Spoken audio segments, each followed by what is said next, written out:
start off with the differential protection of transformers. At the moment, we will be designing the differential protection of this transformer T4, which is of 40 MVA rating.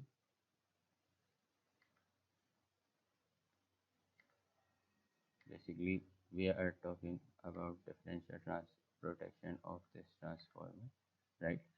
So the first thing that we need to have is the CT ratios.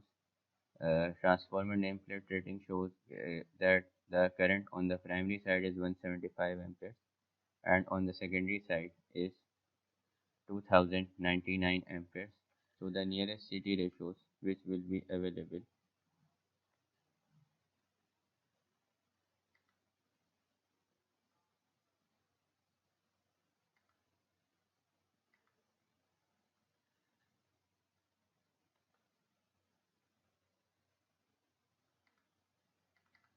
are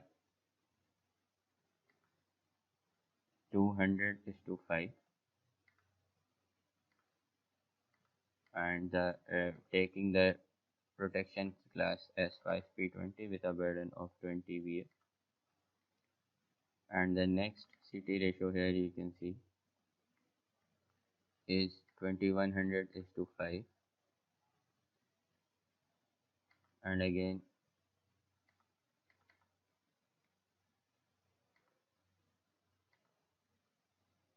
now let's have a differential relay.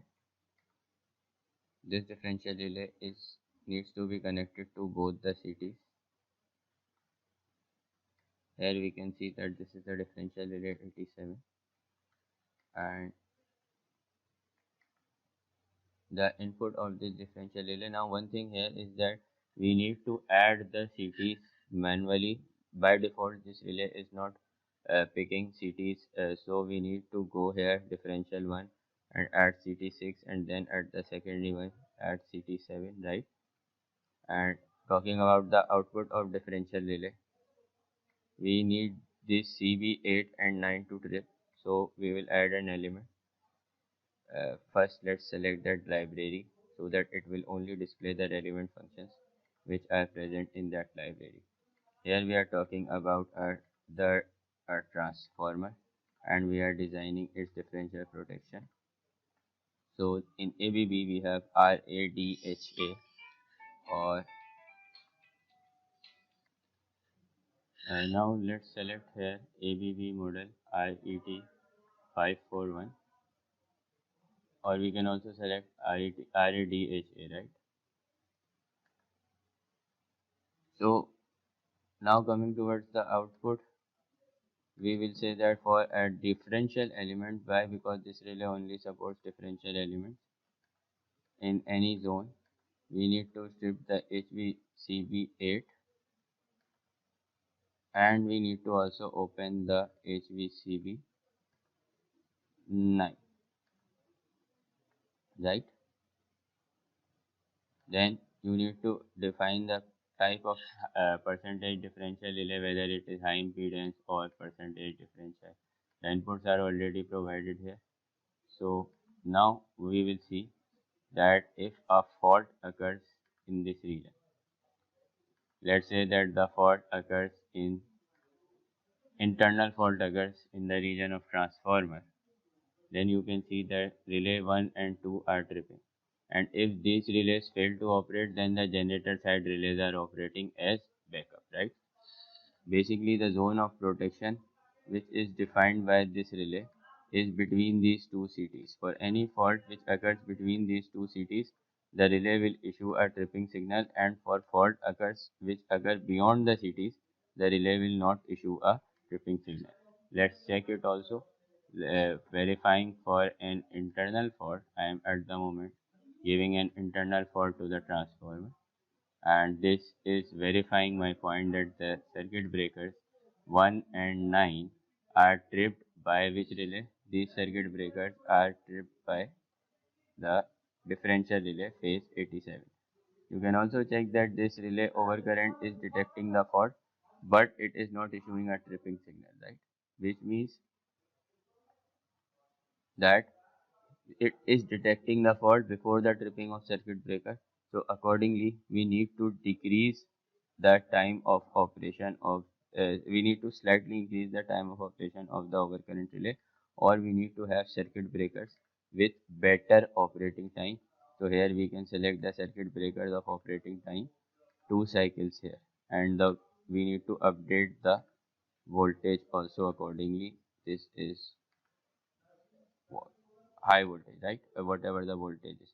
Accordingly, at this point also we need to select the circuit breakers of high voltage rating. Let's select as 15.5, 1200, and with a cycle of 2, right?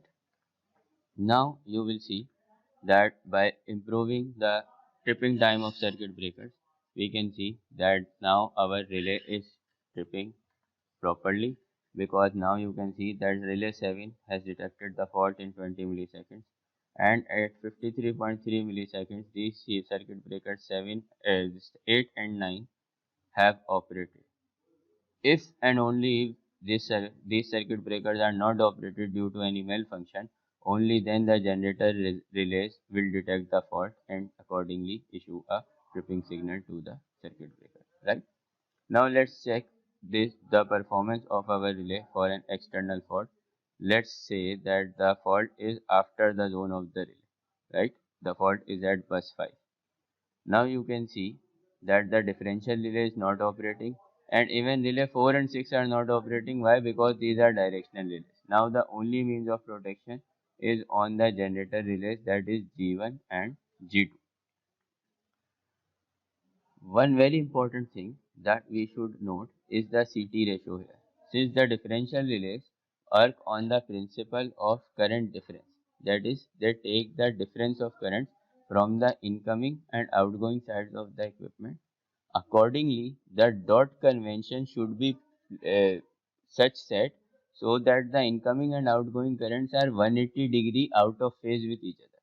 Here you can see that now at this point this is the dot, right?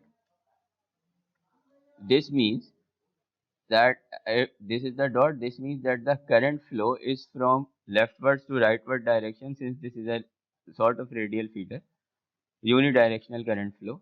So the current is now leaving the primary dotted terminal at the incoming side of the transformer, whereas at the outgoing side of the transformer the current will now be entering the primary dotted terminal, right? On one side the current is entering the primary dotted terminal, and on other side the current is leaving the primary dotted terminal. So we need to be really careful about the polarities of the relay, because if the polarities are not set properly, then the incoming and outgoing currents will not be in phase, will not be 180-degree out of phase with each other. And if they are not 180-degree out of phase with each other, ultimately this will result in the malfunctioning of the relay. Why? Because the relay spill path will not be uh, receiving the difference of these currents, right? And the relay will malfunction under different scenarios, right? One more thing that you may need to know is that when designing the differential protection of a bus bar, there will be multiple CTs involved, right? So you just need to go to the input and CTs connected in parallel. You can select up to 20 CTs. Let's say that talking about the bus bar, we are having 3 cities. Then if we are talking about this bus bar, right, here there are 3 incomers and 1 outgoing line, so we need to have the 3 cities connected here. So let's check this out.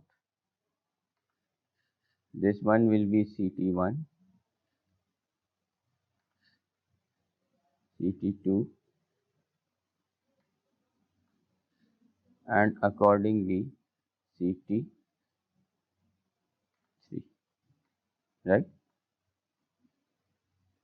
And here you should know that in case of a bus bar, the CT ratio is not selected with respect to the individual line currents, rather it is selected with respect to the maximum current across any of the lines.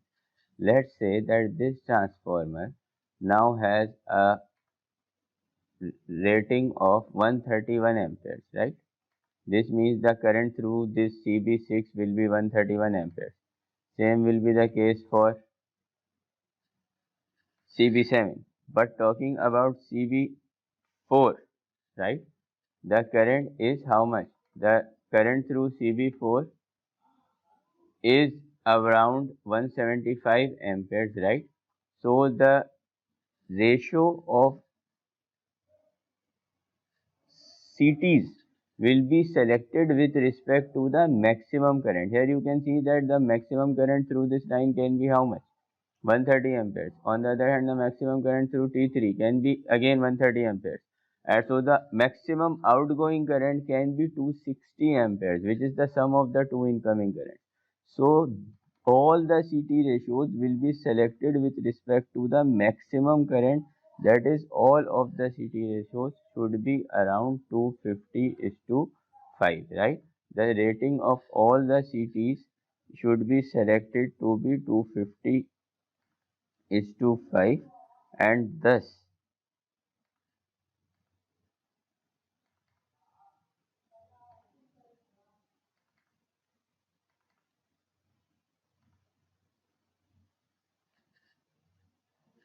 right, and this is IC class 5P20, burden is 25,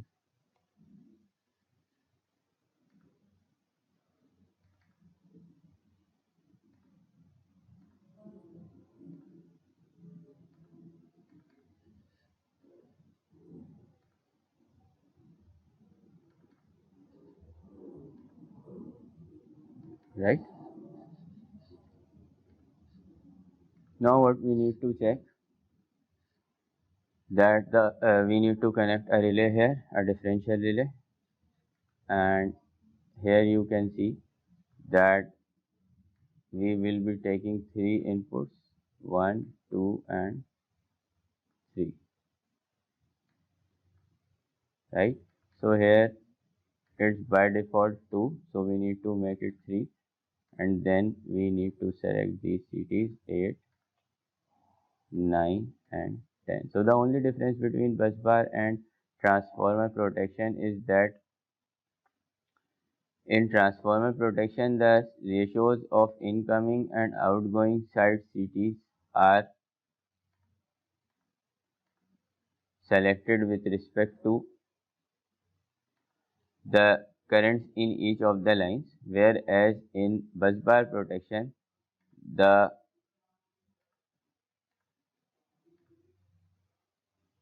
CT ratios are selected with respect to the current across the maximum current across any of the lines, right? So here we are again selecting RADHA model, and we need to issue a tripping signal in case of differential current to CB6, okay, and then CB7 and then CB4, right?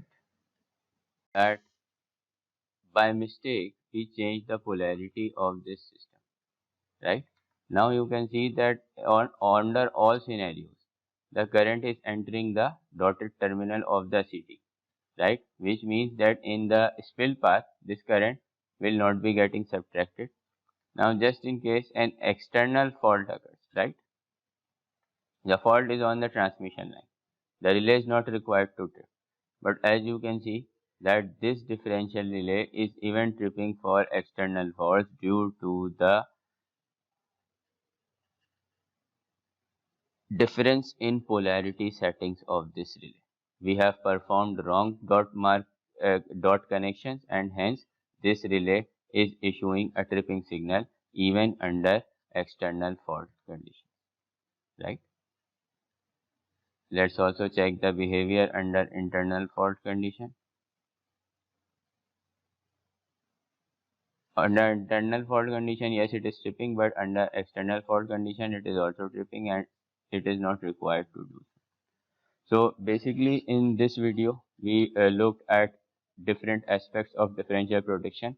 and how can we set differential protection for transformers and busbars in ETAP, how CT ratios are selected when designing differential protection of transformers and ETAP. I hope that the basic idea is clear to you all, and if you have any confusions or any questions, do let me know. So it's goodbye to you all, and I hope that you had a good time understanding this. Thank you.